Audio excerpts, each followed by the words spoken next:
Ada ini, konsultasi di Posbakom Online Peternakan baru aja. Daftar ke IKOR aja. Dengan IKOR, pendaftaran gugatan dapat dilakukan di mana dan kapan saja secara online.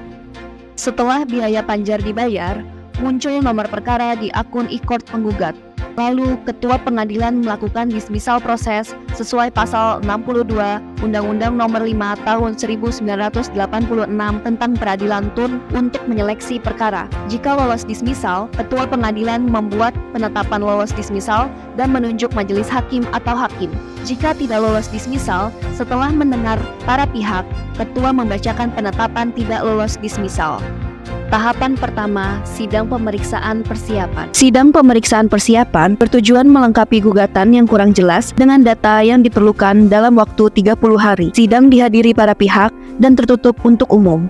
Selesai sidang pemeriksaan persiapan, dilanjutkan persidangan terbuka untuk umum. Persidangan pembacaan gugatan, jawaban, replik, duplik, dan kesimpulan diunggah melalui IKOR berformat Word dan PDF sesuai jadwal dan agenda sidang yang ditetapkan oleh majelis hakim. Majelis hakim akan memverifikasi dokumen tersebut agar pihak lawan dapat mengunduhnya, kecuali kesimpulan tidak diverifikasi. Interaksi majelis hakim dan para pihak dilakukan melalui catatan persidangan, penyampaian informasi, mengajukan pertanyaan kepada majelis hakim, penyampaian penundaan sidang, serta informasi lainnya terkait proses persidangan. Sebelum persidangan pembuktian dimulai, para pihak mengunggah hasil scan bukti surat beserta pengantar buktinya ke IKOR. Hardcopy bukti surat diperiksa oleh majelis hakim dalam persidangan tatap muka di ruang sidang. Jika saksi atau ahli berhalangan hadir, pemeriksaan dapat dilakukan melalui video conference. Putusan diunggah majelis hakim ke IKOR. Panitera memverifikasi pihak dapat mengunduh salinan putusan setelah membayar PNBP. Oh iya, habis sudah putusan.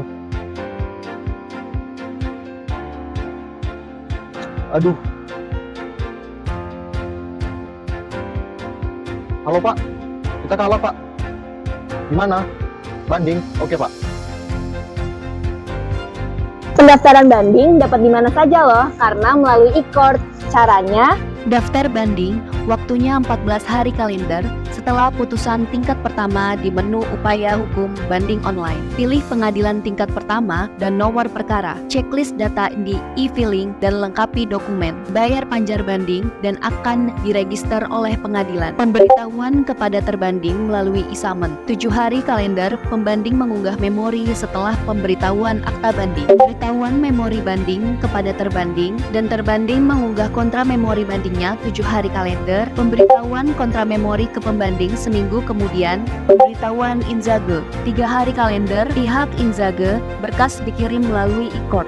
Pemeriksaan banding sampai putusan butuh 3 sampai dengan 4 bulan. Oh iya, hari itu sama banding.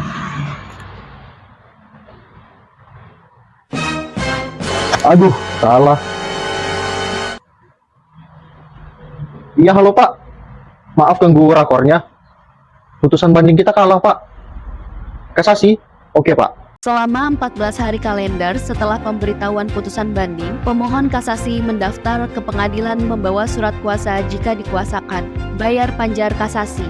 Pengadilan memberikan akta kasasi kepada pemohon dan pemberitahuan kasasi ke termohon. Dalam 14 hari kalender, memori kasasi diterima pengadilan, termohon diberitahukan. Dalam 14 hari kalender, menyerahkan kontra memori ke pengadilan, pemohon diberitahukan. Berkas dikirim via SIPP. Amar putusan kasasi diberitahukan pengadilan kepada pihak dengan surat tercatat. adanya satu upaya hukum luar biasa, yaitu peninjauan kembali, dengan alasan perkhilafan hakim dan adanya bukti baru.